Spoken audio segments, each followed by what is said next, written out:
Hi again guys, and welcome to episode 8 of Spirit of Le Mans, the review series where I'll be evaluating the pros and cons of each purpose-built Le Mans prototype on GT6. This episode is featuring the slowest of the three Pescarolos that are on Gran Turismo 6. This is the Peugeot 3.2 litre powered C60 Courage model, which I personally think is the best looking of the three, but that's just me. So that's it for the intro. Now let's go to the track and start this car's review. Now, as we've said before, for city tracks, such as Monaco, but pretty much any of the city tracks, it's your lower end abilities that really matter the most. So how does the Courage C60 model of the Pescarolo lineup fare on city tracks? Well, being the least powerful of the Pescarolos is actually an advantage for this car, because it handles its power much better than the Judd V10 version and the C60 Hybrid. And for handling, I'm actually going to give it a 5 out of 5, because it's very, very good on city tracks for handling. There's very minimal wheel spin, the handling is very consistent, very reliable, and it handles very, very well.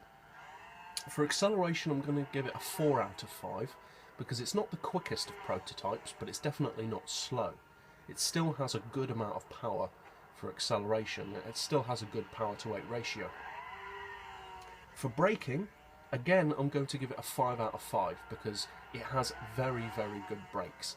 This probably isn't too surprising, considering that it's a more modern LMP class prototype, which most of them tend to have pretty good brakes. But of the modern prototypes, I would say that this is one of the best for brakes. So overall, for city tracks, I'm going to give it a strong 5 out of 5. So now let's go to our moderate speed track on Ascari. Now, being the least powerful of the three Pescarolos, you might think that this C60 Courage model would start to show that lack of power on tracks like this.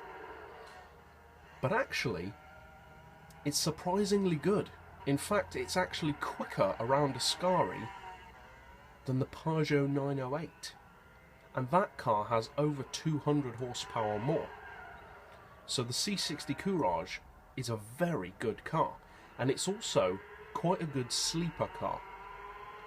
And what I mean by that, for those of you who aren't familiar with the term, is it's a car which people never really think about and never really use, because they automatically assume that the other Pescarolos are better. But trust me, you should try this car. In my opinion, it's actually the best of the three Pescarolos, because although it's not as quick as the other two, the handling is far better, it's far less skittish, and it's also better looking. Not that that makes much of a difference to its performance, but that's just a bonus in my opinion. Now for mid-range handling, again I'm going to give it a 5, because it handles brilliantly. And overall on technical tracks, again I'm going to give it a 5 out of 5. I mean, you can't be faster than a Peugeot 908 with 200 horsepower more and not get a 5 out of 5. It's a brilliant car. If you haven't tried one of these, I would highly recommend doing so. It will serve you very, very well. It's a brilliant car. So that's it overall on our moderate speed tracks. So now let's go finally to our high speed track at Spa. So the C60 Courage fares very well on city tracks and moderate speed technical tracks, but surely its lack of power will start to come to its disadvantage more on high speed tracks such as Spa. Well, kind of. On some high-speed tracks, the C60 Courage can fall behind, in a similar way to the Mazda 787B. But on Spa, it's still actually a pretty good car. It won't necessarily set the quickest lap time, but it does still perform very well. Now for top-end performance, I am going to give it only a 4 out of 5, because it is still pretty good, but obviously it's not as good as many of the other prototypes. For high-speed handling in corners of, say, 100 miles per hour or more, again, I'm going to give it a strong 5 out of 5. Because this car handles really, really well throughout its entire performance range. For the brakes, as we already said, this car achieves a 5 out of 5 because it has great brakes. And overall, on high-speed tracks, I'm still going to give it a respectable 4 out of 5 because although it's not as quick as some of the others like the Audi R10 or the more powerful Pescarols, it is still a very, very good car that will do pretty well even on most high-speed tracks. So that's it for the actual testing and review of the car. Now let's go back to the garage for the final roundup. So overall, the C60 Courage is a brilliant car. It's probably my personal favourite of the three Pescarols, and although it's not the quickest or most powerful of them, in my opinion, it's the all-round best.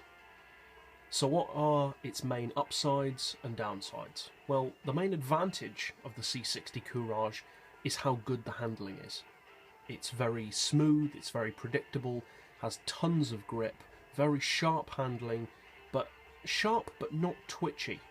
It has fairly neutral handling, not too much oversteer, not too much understeer, which makes it very, very good for the vast majority of circuits. The main downside? Well, to be honest, it doesn't really have a major downside in my opinion, but if I had to choose one, it would probably just be its top-end acceleration and top speed, because although it's still not slow, it does kind of fall behind some of the others on extremely high-speed tracks such as the Mulsanne Straight on Lasarte. But overall, it's a brilliant car. If you haven't tried it out, and I believe many people probably haven't tried this car before, I would strongly recommend that you do so. And as always, I'm going to put in the description the ratings and lap times that this car achieved if you want to compare it to the other prototypes in this series. And as always, thanks for watching.